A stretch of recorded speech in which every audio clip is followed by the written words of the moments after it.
क्या आपने आज तक कभी देखा है कि कोई बच्चा मुख से पैदा हुआ हो? देखा है?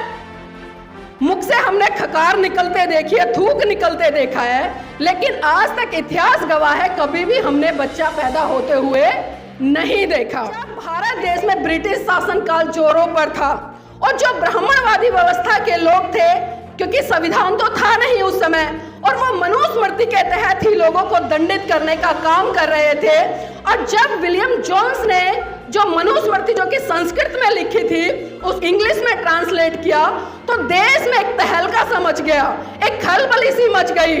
और यहाँ पर जो राजीव रंजन जी वो बताते हैं कि पहली बार भारत देश में मनुस्मृति का विरोध किसी ने खुलकर किया तो वो थे राष्ट्रपिता ज्योतिबा फूले जी। उन्होंने मनुवादियों की ईंट से ईंट बजाने का काम किया और उन्होंने ब्राह्मणों के खिलाफ और बनियाओं के खिलाफ आंदोलन छेड़ दिया। ईश्वरों में शक्ति होती तो पूरे दिन जूतों से चप्पलों से मैंने इनकी पिटाई की, मेरे हाथ तो टूट गए होते, मेरे हाथ तो थक गए होते, लेकिन विडंबना है कि हम इतनी मोटी मोटी बातों को भी नहीं समझ पाते। आपको कबीर जी ने साफ साफ कहा कि पाथर पूजे हरि मिले, पाथर पूजे हरि मिले तो मैं पूजू पहाड़, तासे तो चाखी भली जो पीस खाए संसार। हर तरह से महिलाओं को कहीं ना कहीं पुरुषों के अधीन रहने के लिए विवश किया गया, उसको कहीं भी आजादी नहीं दी। लेकिन परम पूज्य बाबा साहब ने 1949 में भारत का संविधान लिखकर इस देश की तमाम महिलाओं को वो हक अधिकार दे दिए, जिन हक अधिकारों के कारण आज देश की महिलाएं एक चपरासी से लेकर राष्ट्रपति तक बन रही हैं। तो नतमस्तक होना चाहिए हमें ऐसे महान पुरुषों के प्रति। साथियों, जो कौम अपना इतिहास नहीं जानती, जो कौम अपना इतिहास नहीं जानती, वो कौम अपना इतिहास नहीं लिख सकती। परम पूज्य बाबा साहब ने संविधान के तहत हमें तमाम हक अधिकार दिए, लेकिन विडंबना है कि 1949 से लेकर और आज 2024 तक हम तमाम संवैधानिक अधिकारों के लिए आज भी कहीं ना कहीं जूझ रहे हैं। आज धीरे धीरे करके हमसे हमारे तमाम संवैधानिक अधिकार छीने जा रहे हैं, हमारे मौलिक अधिकार छीने जा रहे हैं। इसके पीछे कारण क्या है, इस विषय पर भी हमें चर्चा करनी पड़ेगी, क्योंकि विषय दिया गया है सांस्कृतिक परिवर्तन दिवस। और मेरा मानना है कि इस देश में शुरू से दो संस्कृति की लड़ाई रही है। परम पूज्य बाबा साहब भी अक्सर कहते चले गए कि भारत देश में दो संस्कृतियों की लड़ाई है। अब हमें समझना पड़ेगा कि आखिर वो दो संस्कृति कौन सी हैं और कौन सी संस्कृतियों के बीच में आज लड़ाई हो रही है। तो थोड़ा सा मैं आपको इतिहास के पन्नों पर लेकर चलना चाहूंगी। साथियों, आप सभी जानते हैं कि जिस तरह से इस देश में मनुवादी व्यवस्था के लोगों ने, जिन्हें कि हम ब्राह्मण कहते हैं, ब्राह्मण तो खैर मैं नहीं कहूंगी, ब्राह्मण अच्छे भी होते हैं, लेकिन जो ब्राह्मणवादी व्यवस्था के लोग होते हैं जिन्होंने इस देश में मनुस्मृति को लिखने का काम किया, मैं कुछ चंद पंक्तियां जरूर कहना चाहूंगी कि मनुस्मृति लिखी ब्राह्मणवादी लोगों ने, संविधान को जलाया ब्राह्मणवादी लोगों ने, हमके आरक्षण में बांट दिया ब्राह्मणवादी लोगों ने, हमें जातियों में बांट दिया ब्राह्मणवादी लोगों ने, हमारे देश की बहन बेटियों को जूती के बराबर समझा ब्राह्मणवादी लोगों ने, हमसे शिक्षा छीनने का काम किया ब्राह्मणवादी लोगों ने, ऊंच नीच की एक खाई बनाई ब्राह्मणवादी लोगों ने। मैं बार बार ब्राह्मणवादी शब्द यूज कर रही हूं, तो इसके पीछे समझ जाना चाहिए कि ब्राह्मणवादी हम भी हो सकते हैं। जो व्यक्ति भेदभाव करता है, एक दूसरे को छोटा बड़ा दिखाता है, एक दूसरे के प्रति हीन भावना रखता है, सही मायने में वो ब्राह्मणवादी है। आप सबको पता है कि जिस तरह से मनुस्मृति लिखी गई और मनुस्मृति में जिस तरह से खासकर जो 4 वर्णों का विभाजन हुआ, पहले नंबर पे देखिए चालाक ब्राह्मणवादी लोगों ने ब्राह्मण को रखा, दूसरे नंबर पर क्षत्रिय को रखा, तीसरे नंबर पर वैश्य को रखा और चौथे नंबर पर शूद्र को रखा, जिसे कि हम संवैधानिक भाषा में SC, ST, OBC और माइनॉरिटी कहते हैं। अब एक बात सोचिए, आप सभी पढ़े लिखे हैं, यहाँ पर विज्ञान को जानने वाले भी बहुत सारे लोग हैं। क्या आज तक कभी किसी ने, जिस ब्राह्मण ने यह कहा, जिस ब्राह्मण ने मनुस्मृति में यह लिखा कि ब्राह्मण ब्रह्मा के मुख से पैदा हुआ। क्या आपने आज तक कभी देखा है कि कोई बच्चा मुख से पैदा हुआ हो? देखा है? मुख से हमने खकार निकलते देखी है, थूक निकलते देखा है, लेकिन आज तक इतिहास गवाह है कभी भी हमने बच्चा पैदा होते हुए नहीं देखा। इसी तरह से उन्होंने वर्ण के आधार पर जब बात की कि क्षत्रियों का काम है सत्ता पर काबिज रहना, युद्ध करना, रक्षा करना, उनको रक्षा और सुरक्षा के आधार पर बांट दिया और कहा गया कि जो क्षत्रिय और ब्राह्मण की रक्षा करेगा। और तीसरे नंबर पर अगर मैं आऊं तो वर्ण व्यवस्था के अकॉर्डिंग जिस तरह से तीसरे नंबर पर वैश्य समाज को रखा कि ये व्यापार करेगा और व्यापार से जो कर भरेगा उससे ब्राह्मणों का पालन पोषण होगा। और इसी तरह से चौथे नंबर पर मैं बात करूं तो वहां पर शूद्रों को रखा गया और शूद्रों के लिए साफ साफ मनुस्मृति में निर्देश दिया गया कि जो शूद्र समाज है वो जो ऊपर के तीनों वर्ण हैं जिसमें कि ब्राह्मण, क्षत्रिय, वैश्य, इन तीनों की सेवा करेगा। अब आप खुद सोचिए कि यह व्यवस्था कहां से शुरू हुई और आज कहां पर चल रही है। अभी जिस तरह से आपने देखा होगा एक मोटिवेशनल स्पीकर है विवेक बिंद्रा जी, जिन्होंने कहा कि शूद्रों का काम शासन करना नहीं है। अब ये लोग हमें बताएंगे कि हमें क्या करना है क्या नहीं करना। कहते हैं ना कि जाति है कि जाति नहीं, जाति है कि जाति नहीं, ये अक्सर हम सुनते आए हैं, लेकिन कभी सवाल किया है कि ये जाति आखिर क्यों नहीं जाती? इसके पीछे बहुत बड़ा कारण है, क्योंकि साथियों हमने परम पूज्य बाबा साहब को आज तक नहीं समझा। अगर मैं बात करूं 1935 की, 1935 में परम पूज्य बाबा साहब ने एवला की धरती से घोषणा की कि मैं हिंदू धर्म में पैदा हुआ, ये मेरे बस की बात नहीं थी, लेकिन मैं हिंदू धर्म में मरूंगा नहीं। ये तो 1935 में परम पूज्य बाबा साहब ने एवला में घोषणा की और फिर ठीक 21 साल बाद 14 अक्टूबर सन 1956 को नागपुर की पावन धरती पर परम पूज्य बाबा साहब ने लाखों अनुयायियों के साथ में बौद्ध धर्म की दीक्षा ग्रहण की और खुले मन से की। क्या परम पूज्य बाबा साहब की उस बात को हमने समझा? कितने लोगों ने आज बौद्ध धर्म ग्रहण किया? क्योंकि हम अपने आप को अम्बेडकरवादी तो कहते हैं, हम बड़े बड़े मंच लगा लेते हैं, जय भीम के नारे लगा लेते हैं, लेकिन जब सही रूप से अपने महान पुरुषों की विचारधारा को मनुसात करने की बारी आती है ना, तो हम उससे कोसों दूर खड़े नजर आते हैं। मैं आपको थोड़ा सा पीछे लेकर चलना चाहूंगी इतिहास में, क्योंकि जिस तरह से इतिहास में खासकर इस देश की महिलाओं की जो स्थिति है उसको दर्शाया गया कि महिला चाहे वो किसी भी क्षेत्र की है, किसी भी भाषा की है, किसी भी जाति की है, उसको पुरुषों के अधीन रहना पड़ेगा।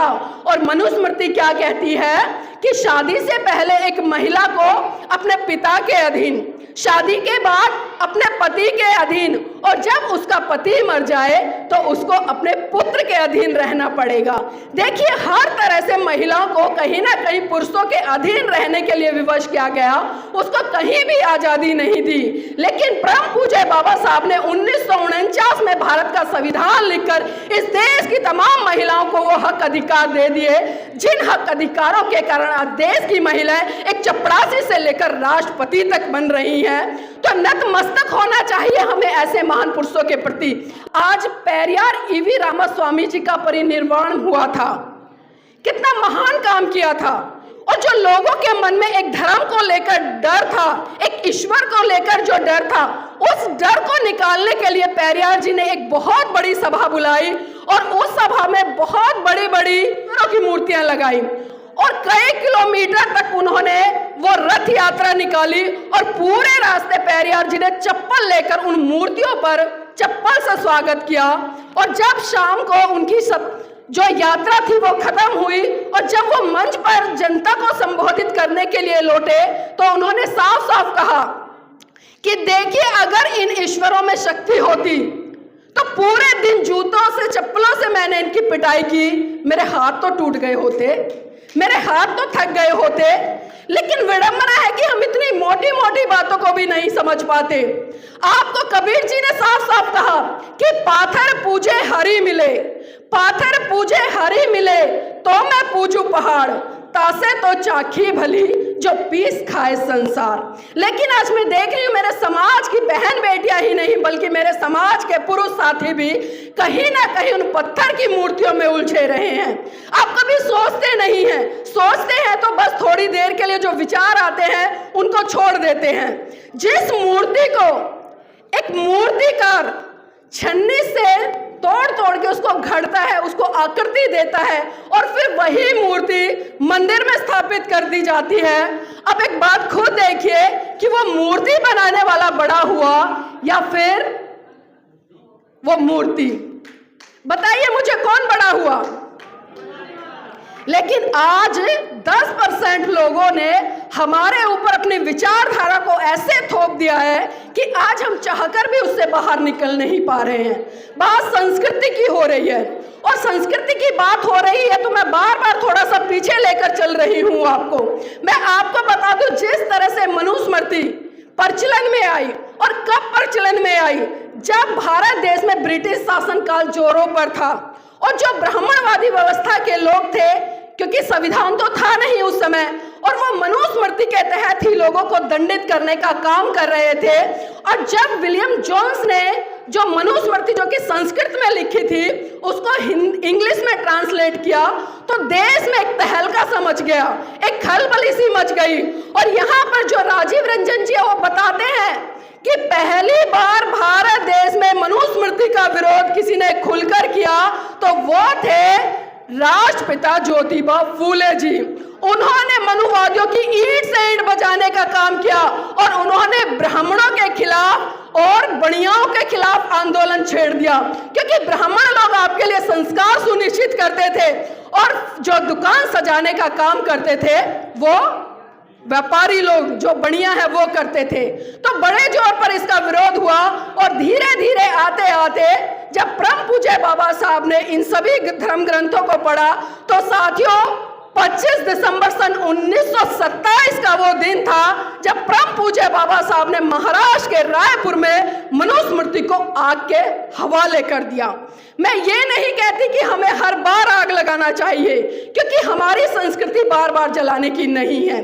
जिस तरह से आप सभी देखते हैं कि हर साल दशहरा आता है तो तथाकथित लोग हर बार दशहरे पर रावण का दहन करते हैं। अब जो व्यक्ति एक बार मर गया, हम मान लेते हैं वैसे काल्पनिक चीजें हैं, लेकिन जो व्यक्ति एक बार मर गया क्या उसको बार बार जलाएंगे? ये बौद्धों की संस्कृति नहीं है। इसलिए 1927 में परम पूज्य बाबा साहब ने जब पहली बार मनुस्मृति का दहन किया और साथियों 25 दिसंबर 1927 से लेकर 6 दिसंबर 1956 तक इतना लंबा समय रहा, परम पूज्य बाबा साहब ने एक भी बार 1927 के बाद मनुस्मृति का दहन नहीं किया। तो हमें समझ जाना चाहिए, क्योंकि वो सांकेतिक एक चिन्ह था, वो इस समाज को जगाने के लिए एक क्रांति थी कि मेरे समाज के लोग समझे और वो अपनी संस्कृति की तरफ लौटने का काम करें। और कौन सी संस्कृति? जो संस्कृति आपको करुणा मैत्री भाईचारे का संदेश देती है, जो संस्कृति आपको एक दूसरे के साथ बराबरी में रहने का संदेश देती है, जो संस्कृति आपको एक साथ मिलजुल कर आगे बढ़ने का संदेश देती है, ऐसी संस्कृति को परम पूज्य बाबा साहब ने इस देश में स्थापित करने का काम किया।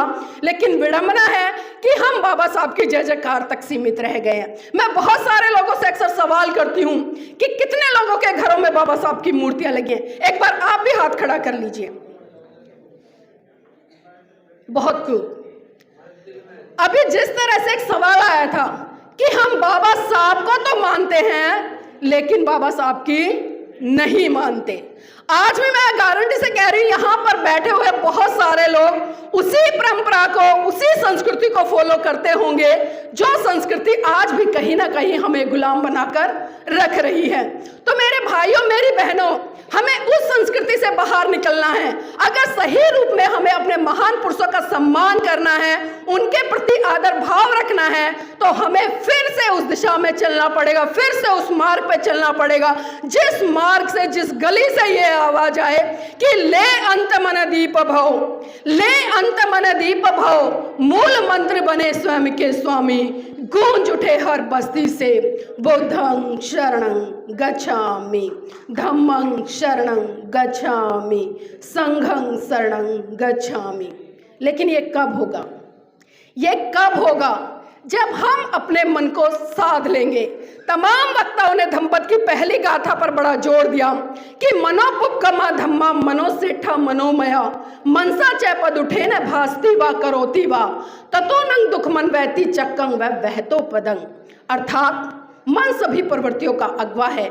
जैसे विचार हमारे मन में आएंगे वैसे ही विचार हमारे व्यवहार में आएंगे, और वही विचार अगर अच्छे हैं तो हमारा अच्छा आचरण होगा और बुरे हैं तो बुरा आचरण होगा।